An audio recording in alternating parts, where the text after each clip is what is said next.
Too much sun in Australia, I think, there, Mickey. And John completes the match with number 8. Yeah, we can get that one. Mary Thompson. Mary Thompson. Yeah, twice winner of the and she doesn't look anything British like Open. that. She's much prettier. It didn't fall very well for you, though, did it? We're unlucky. I thought we came back well. Yeah, back very well indeed. The gap at the end, after a big margin in mid-competition, Bill 33, John 27.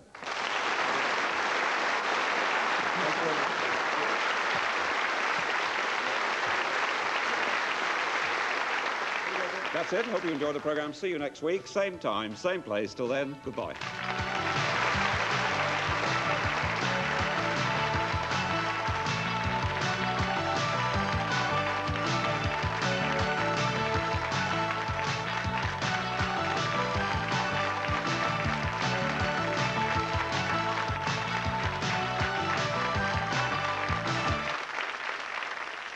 BBC2 will be taking a quantum leap back to 1973 shortly with the time-bending science fiction series.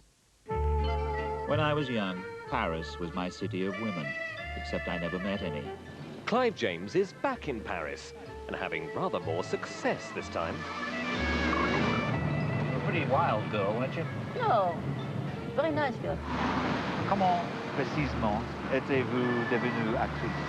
Natalie, you're not seriously telling me you like that thing? Of course I like it. Visions of Beauty in Clive James' Postcard from Paris, Thursday at 9:30 on 1. I won't ask you twice, Stick. Give it. Spender in half an hour. Now on BBC1, the 9 o'clock news with Michael Burke. The Ulster talks seem to be back on track tonight after the province's politicians met at Downing Street for the first time since 1976. Terrorists planted a bomb nearby, but it was found and defused. And the Bank of England says it was wrong. There's still no sign of economic recovery.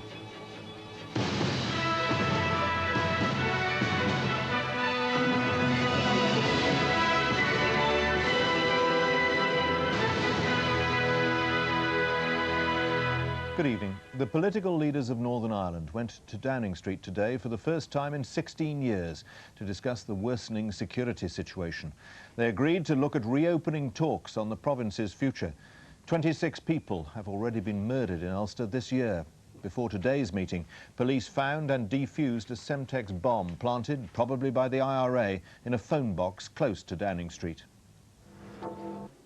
The new approach is to secure American money for Russian achievements, like this device for focusing an X-ray laser. The Pentagon thinks it could be turned into a weapon and has now agreed to pay for the research. More agreements like that and better salaries should prevent a brain drain. The man behind this plan is Yevgeny Velikov, Boris Yeltsin's top scientific advisor, who briefed President Bush at Camp David. He says it's time for almost total openness. With Russian rockets already carrying American civilian experiments into space, the same may soon happen with military projects as well. It all depends on America's response to the Yeltsin plan. But that will only become clear after the talks that are only starting now. David Shukman, BBC News, Moscow. The Princess of Wales has visited India's most famous tourist attraction, the Taj Mahal. She and the Prince of Wales are on an official 6-day tour of India. But the Princess saw the monument alone while the Prince was meeting business leaders in New Delhi. Earlier, Rajiv Gandhi's widow, Sonia, met the Prince and Princess at her home. Tonight, they're attending a concert and an official dinner. And here, tonight's main news again. Northern Ireland's political leaders have had their first talks at Downing Street for 16 years. And the Bank of England says there's no sign yet of economic recovery. More on Newsnight on BBC2 at 10:30, but that's the 9 o'clock news tonight. Good night.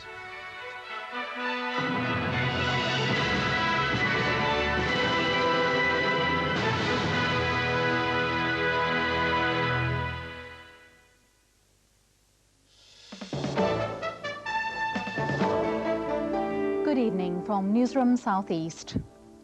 Two off-duty policemen who attacked and racially abused a black minicab driver have been jailed for 2 years. The judge told them they had done untold damage to the reputation of the police and to public confidence. The attack happened as the off-duty police officers left a pub in West London after a stag night. They headbutted, punched and kicked unemployed scientist Emmanuel Zeregby after he refused to take them in his minicab. Judge Geoffrey Rivlin said the attack had caused untold damage to the reputation of the police and public confidence in the police, which is so vital in our society. 25-year-old Barry Rankin and 28-year-old Mark Irvin were jailed for 2 years and ordered to pay £500 each in compensation. Another officer was acquitted, but the jury was unable to reach a verdict in the case of a fourth officer. Detectives have made 43 arrests during a series of drug raids today. 300 officers took part in Operation Wellin, targeting drug dealers in the King's Cross area of North London. It was the complaints of local residents and business people about the blatant drugs dealing in the King's Cross area that led to this morning's raids. Operation Wellin, controlled from this instant room here at Edmonton Police Station in North London, is the latest in a long series of carefully planned purges. In all, 24 addresses were raided this morning, including 4 hotels. Late this afternoon, police had arrested 43 people and seized a drugs haul which included crack, heroin and amphetamine sulfate. Burglars have ransacked the home of murdered businesswoman Penny Bell, stealing all her jewellery. The thieves broke in 7 months after Mrs. Bell was found stabbed to death in her car outside a leisure centre in West London. Her husband said that the break-in at the family home in Buckinghamshire had caused him and his 2 young children further distress. That's all from Newsroom South East. Now here's the weather forecast with Rob McElwee. Good evening. Well, as our lingering low drifts away into Europe, threatening a bit more snow for the Alps, so it's going to be rather kicked out of the way by the strengthening low pressure with a cold front pushing in from the Atlantic. To be here by midday tomorrow with plenty of isobars, so a lot of wind, and I can assure you it's going to bring quite a bit of rain. That wind already showing signs of picking up. It's 20 miles an hour through the Irish Sea at the moment, and overnight through the early hours, so it'll strengthen even more from the south. So I think by sometime in the morning tomorrow we'll have gale force southerlies across the south coast, up the west coast, and be pretty stiff across the whole of the country, but swinging around sharply to the west as the rain ceases later in the day. Now at the moment, the next few hours, it'll probably dip down to around about 0 in the eastern part of Scotland and northern England, above 0 everywhere else, and even here it'll start to rise as the wind picks up and the cloud pushes in. In fact, the next few hours we can pick up the band of rain coming into Western Ireland ahead of that frontal system. It'll make steady progress across Ireland by dawn, and by say 12 o'clock tomorrow, the heaviest rain up the western side of the country, but probably some rain well ahead of that as well. And note again the sharp change in the direction of the isobars as the rain ceases and the wind swings round. But that won't happen until much later on in the day, say 6 o'clock, so at least the eastern part of the country could stay dull right into the evening, but some end of the day sunshine down the west, even though 1 or 2 showers might well be in evidence. With that wind being in the south though, double figures are well on the cards. Could see 11 or 12 degrees over a large part of southern England. Could even see double figures up in the Moray Firth with the Föhn effect, but a pretty stiff wind just about everywhere. Now by Thursday the wind is still stiff, but it's now from the northwest, so it looks as though it could be a lot cooler. And this kink in the isobars indicates to me at least that it could be a very showery day. Showers probably mostly in the west, heavy, could be of thunder, could even be the odd hail shower. But the east at least starting off dry, but temperatures I think, as indicated by that northwest, it could be 1 or 2 degrees, even 3 or 4 degrees down on Wednesday, so it's definitely going to feel colder, particularly down in the south of England. There could be a change for Friday, a little bit brighter weather, but that's it from now. You'll hear more in the morning with Bernard Davey. QED, a new series, lively and thought-provoking documentaries on man, machines and animals. Gripping stuff. Is man best at inventing the most gripping way of holding things, or did nature get there first? Super Tots, young children trained to be super athletes. Can they take the strain? And starting tomorrow, the Battle of the Bottle Snatchers. Garbage-collecting robots fight for international honour. QED, a new series, starts tomorrow, 9:40, BBC1.